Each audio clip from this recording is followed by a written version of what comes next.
wind in the high Sierras doesn't just blow. It screams. It's a sound that gets under a man's skin, rattling against his ribs until he starts to wonder if his own bones are made of nothing but hollow echoes. Silas Vance sat by the hearth of a cabin that had seen better decades. He was 52 years old, though in this light, with the shadows of the fire dancing across the deep ravines of his face, he looked 100. He was whittling a piece of cedar, the shavings falling like dead skin onto floorboards. Silas didn't mind the mess. There was no one left to tell him otherwise. He had lived up here, near the timberline of the Nevada range, for 6 years. 6 years of silence. 6 years of trying to forget the sound of a jail cell door slamming shut in Virginia City. He had been a lawman once. The fire popped, a spark landing on his boot. He didn't flinch. Out here, pain was just another way of knowing you were still breathing. He reached for a tin cup of coffee, bitter, black, and cold enough to have a film on top. It was the only thing he had to look forward to, until he heard it. The sound of a horse. Not a steady trot. Not the purposeful gait of a traveler. It was a rhythmic, stumbling beat. A horse with loose shoe, and a rider who didn't know how to hold the reins. Silas set the cedar down. His hand, out of habit older than his regrets, drifted toward the Winchester leaning against the stone mantel. He stepped to the window, pulling the heavy burlap curtain back just an inch. The moon was a sliver of bone in a sky of ink. Down the trail, emerging from the twisted pines like a ghost bore the frost, came a rider. They were slumped low over the pommel. Rap, the horse gave out 50 yards from the porch. It simply stopped, its head drooping until its nose touched the snow. The rider tumbled off. Not a fall, but a slow motion surrender to gravity.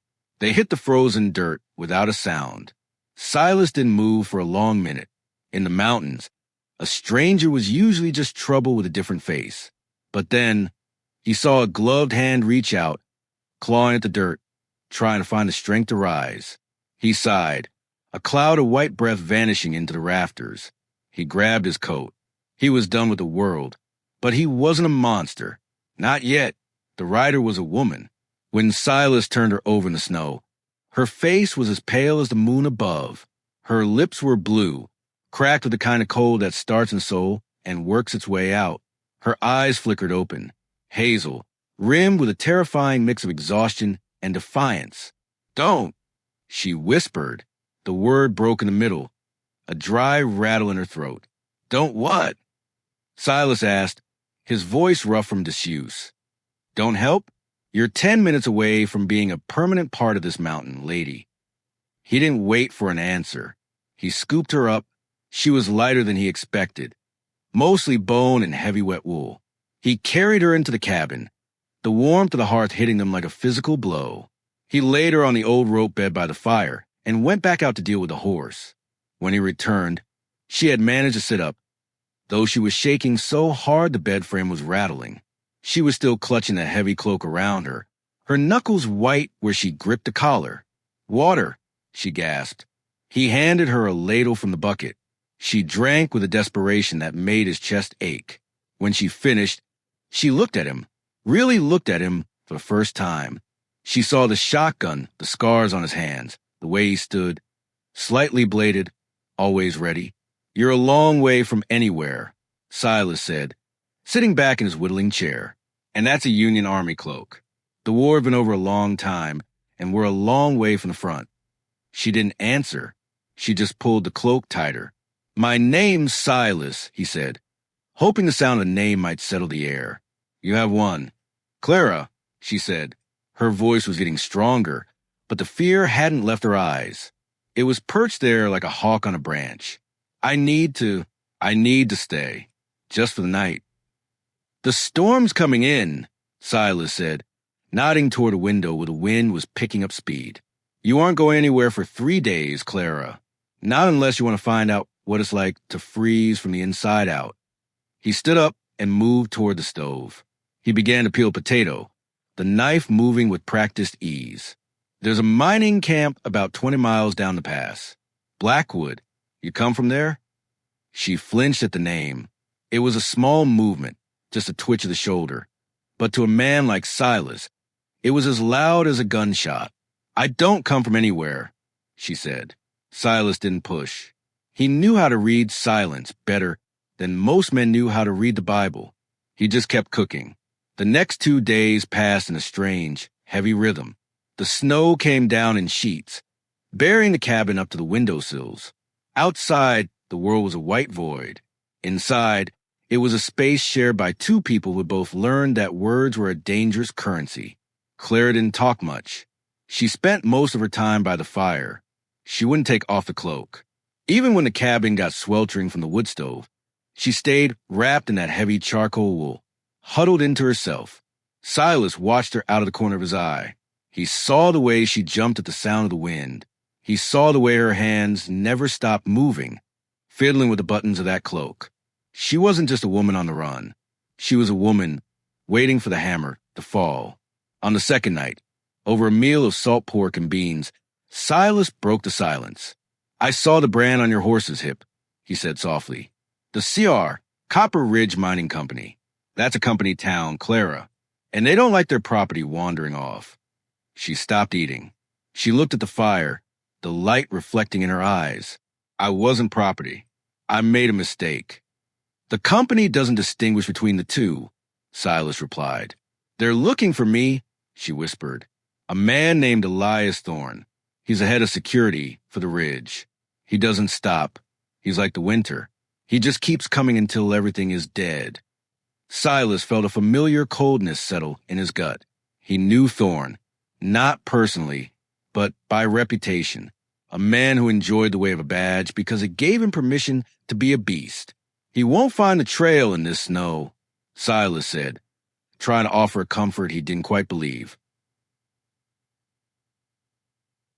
"He doesn't need a trail," Clara said. "He knows where the only shelter in these hills is. He's just waiting for the wind to die down." Silas looked at the Winchester by the door. He thought about his quiet life, his 6 years of peace. He thought about how easy it would be to tell her to leave the moment the sun came out. But then he looked at her hands, red, raw, and trembling, and he knew he wouldn't. "If you've stayed with me this far, I want to ask you to do something. Take a breath. If you got a cup of coffee or a bit of tea, take a sip. Let the warmth settle in your chest. Because out here in the West, warmth is the only thing that keeps the shadows back. We tell these stories not just for the gunfights or the gold, but for the moments in between, the moments when two people, broken by a world that didn't want them, find a way to stand together. If this story is hitting home for you, do me a favor, hit that like button. It helps these tales reach the folks who need them. And if you want to make sure you're around for the next ride into the territories, hit subscribe. We've got a lot more trail to cover. Now, tell me in the comments, where are you listening from tonight? What time is it where you are? I love hearing where the wind has carried these words. Back in that cabin, the fire was burning low. Silas looked at Clara. "Why the cloak?" he asked. "You've been sweating for 2 days, but you won't let it go." Clara looked down at the charcoal wool. She smiled, but it wasn't a happy look. It was a smile a soldier gives before they go over the top of a trench. "It's the only thing I have left," she said, "and it's the only thing that keeps me safe." "It's just wool, Clara," Silas said gently. "Is it?" she asked. "In the ridge, they take everything. They take your time. They take your health. They take your pride. This is the only thing I took back." She reached out and touched his hand. Just for a second, her skin was like ice. "Silas," she said, "if they come, you don't have to stay. This isn't your fight." Silas looked at the shavings of cedar on the floor. He looked at the star he had buried in a jar under the floorboards years ago. "I think I forgot how to run a long time ago, Clara," he said. "Guess I'll just have to stand." Silas was outside, clearing the porch, when he heard the sound. Not one horse. 4. They were coming up the ridgeline, their horses huffing great plumes of steam. In the lead was a man on a black stallion. He wore a fine fur coat and a hat pulled low. Even from a distance, Silas could see the glint of a silver badge on his chest.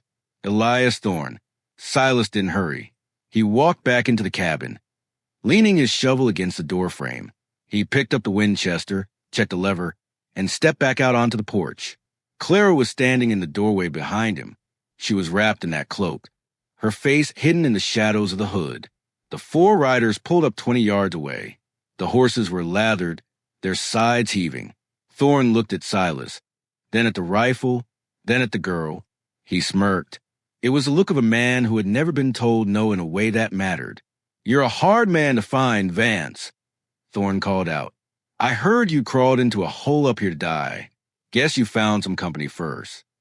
"The trail's closed, Thorne," Silas said, his voice level. "Turn around. The air's too thin up here for men like you." Thorne laughed. It was a cold, sharp sound. "I'm not here for the air. I'm here for the girl. She stole something from the company. Something expensive.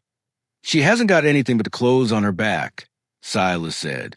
"That's exactly what we're interested in," Thorne said. He shifted in his saddle, his hand resting on the butt of his peacemaker. "Now, step aside. Old man, you got no stake in this." "I'm standing on my land," Silas said. "That makes it my stake." Thorne's eyes narrowed. The 3 men behind him began to fan out, their hands drifting toward their holsters. The tension in the air was like a bowed string, vibrating just before it snaps. "Clara," Thorne said, his voice dropping to a predatory purr. "Come on out. You know how this ends. You can't run forever. Just give us what you took, and maybe I won't have to bury this old man in his own woodpile." Clara stepped forward. She pushed past Silas, walking to the edge of the porch. The wind caught her cloak, billowing it out behind her like the wings of a dark bird. She looked at Thorne, and for the first time, she wasn't shaking. "You want what I took, Elias?" she asked. Her voice was clear, ringing out across the snow. "I want the shipment, Clara," Thorne said. 20 sticks of high-grade mining salts. Enough to level a mountain. You walked out of the shed with the whole bag." "I did," she said. She reached for the top button of her cloak. Silas felt his heart hammer against his ribs. "Clara, get back inside," he hissed. But she didn't. She looked Thorne right in the eye. A strange, wild smirk touched her lips. The look of someone who had finally realized they had nothing left to lose. "You've been chasing me for 3 days because you think I've got it hidden in my saddlebags," she said. She placed her hand on the heavy wool of the cloak, right over her chest. "I told you, Silas, this cloak is the only thing that keeps me safe. And I told you, Thorne, I wasn't wearing anything underneath." With one swift, violent motion, she threw the cloak open. Silas gasped. The men on horseback recoiled, their horses shying away. Clara wasn't wearing a dress. She wasn't wearing a shift. Wrapped around her torso, lashed tight to her skin with strips of burlap and leather, were 20 sticks of dynamite. They were bundled in sets of 5, circling her waist and her chest like a grisly corset. In her right hand, hidden until that moment, was a friction primer. The cord was wrapped around her finger. "I'm a walking fuse, Elias," she said, her voice dropping to a whisper that carried better than a shout. "One tug. That's all it takes. I'll go, you'll go, and this old cabin will be nothing but a hole in the sky." Thorne's face went from arrogant to ashen in a heartbeat. He pulled back on his reins, his horse dancing in terror. He was a bully, and bullies don't know what to do with someone who is willing to die just to watch them fail. "You're crazy," Thorne breathed. "I'm tired," Clara corrected. "There's a difference." She looked at the men behind Thorne. "Go, now, or we can all find out what the afterlife looks like together."